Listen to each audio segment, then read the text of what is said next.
भारत के मध्य में बसा एक पुराना गांव भैरवपुर अपनी सादगी और अपने रहस्यमय अतीत के लिए माना जाता था। मगर रात के अंधेरे में वहां का हर व्यक्ति डर के मारे अपने घर के अंदर डुबक कर बैठा रहता। गांव के पुराने कुएं के आसपास तो जाने की कोई हिम्मत भी नहीं करता था। ऐसा माना जाता था कि उस कुएं में एक ऐसा रहस्य छुपा है जो डर और मौत दोनों को अपने साथ लेकर आता है। ये बात कुछ सालों पहले की है, जब गांव के मुखिया की बेटी मीरा गांव के ही एक गरीब युवक राजू से प्रेम करने लगी थी। मीरा और राजू का ये प्रेम बहुत गुप्त था, क्योंकि राजू गांव का एक गरीब लड़का था जिसके पास ना तो संपत्ति थी और ना ही सामाजिक हैसियत। और दूसरी ओर थी मीरा, गांव की मुखिया की बेटी थी और समाज में उसकी एक प्रतिष्ठित पहचान थी। उनकी प्रेम कहानी उस समाज के लिए अस्वीकार्य थी। मीरा और राजू अपने प्यार को छुपाते हुए एक दिन गांव के पुराने पीपल के पेड़ के नीचे मिले। दोनों ही जानते थे कि अगर ये बात गांव में फैल गई तो इसके परिणाम घातक होंगे, लेकिन शायद किस्मत को कुछ और ही मंजूर था।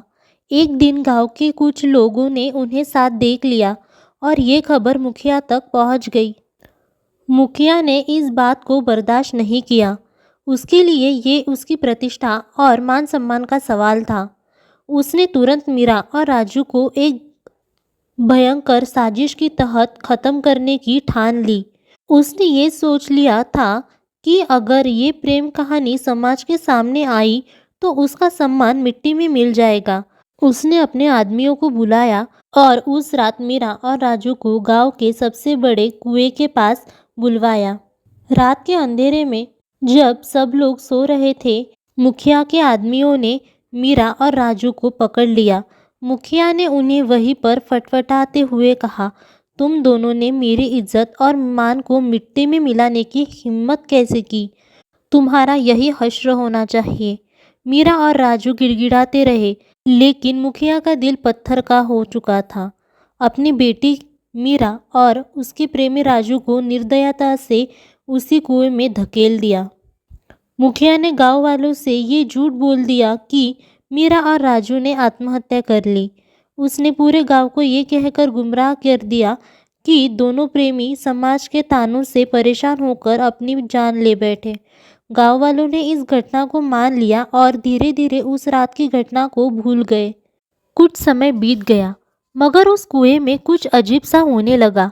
रात के समय वहां से किसी के चीखने और सिरकने की आवाज आने लगी। गांव के कुछ लोग जो कुएं के पास से गुजरे, उन्होंने बताया कि वहां उन्हें कुछ परछाइयां दिखी, मानो कोई मदद के लिए पुकार रहा हो। धीरे धीरे गांव में ये चर्चा फैल गई कि मीरा और राजू की आत्माएं उस कुएं में फंसी हुई है और न्याय के लिए पुकार रही है।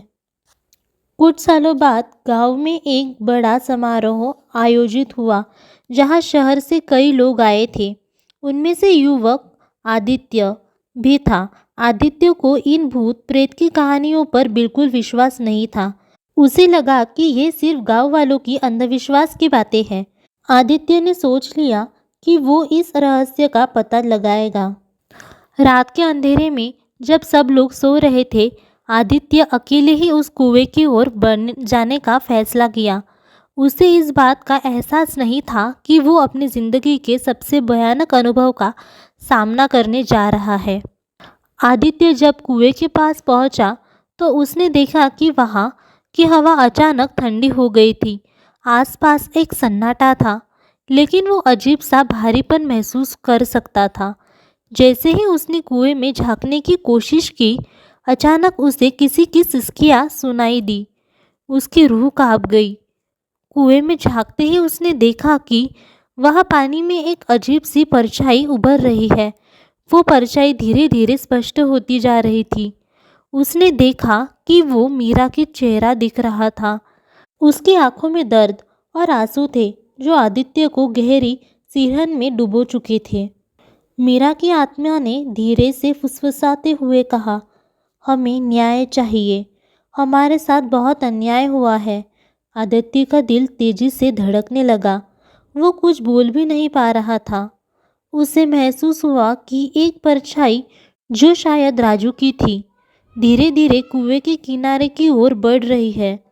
आदित्य ने जैसे तैसे खुद को संभाला और वहां से भागते हुए गांव के अन्य लोगों को ये बात बताई, मगर गांव वाले उसकी बातों को सुनकर केवल मुस्कुराए और कहा, ये सब हमें पहले से ही जानते हैं। ये कुआं अब सिर्फ एक कुआं नहीं रहा, उन आत्माओं की पुकार का स्थान बन चुका है। इस घटना के बाद से गांव का मुखिया धीरे धीरे बीमार होने लगा था। हर रात उसे बुरे सपने आते थे कि जिनमें वो अपनी बेटी और राजू को देखता था। वो दोनों उसे अपने की सजा मांगते हुए दिखाई देते। मुखिया को अब एहसास होने लगा था कि उसने अपने सम्मान के लिए जो किया वो एक भयंकर भूल थी। अंत में एक रात उसने अपने सारे पापों को मानते हुए गांव वालों के सामने सच उगल दिया। उसने बताया कि कैसे उसने अपनी बेटी और उसके प्रेमी को निर्दयता से मारकर कुएं में फेंक दिया था। इस बात को सुनकर गांव वाले भी हैरान रह गए, मगर उन्हें मुखिया के पाप की सच्चाई का अंदाजा पहले से ही हो गया था। मुखिया के इस कबूलनामे के बाद एक रात गांव वालों ने देखा कि मुखिया का शव उसी कुएं के पास पड़ा हुआ था।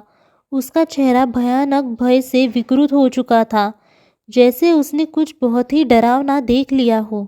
ये देखकर गांव वाले समझ गए कि मीरा और राजू की आत्मा ने अपना बदला ले लिया है। मुखिया की मौत के बाद गांव वालों ने उस कुएं को हमेशा के लिए बंद कर दिया, लेकिन ये बात गांव में फैल गई कि मीरा और राजू की आत्माएं अभी भी उस कुएं के आसपास भटक रही है।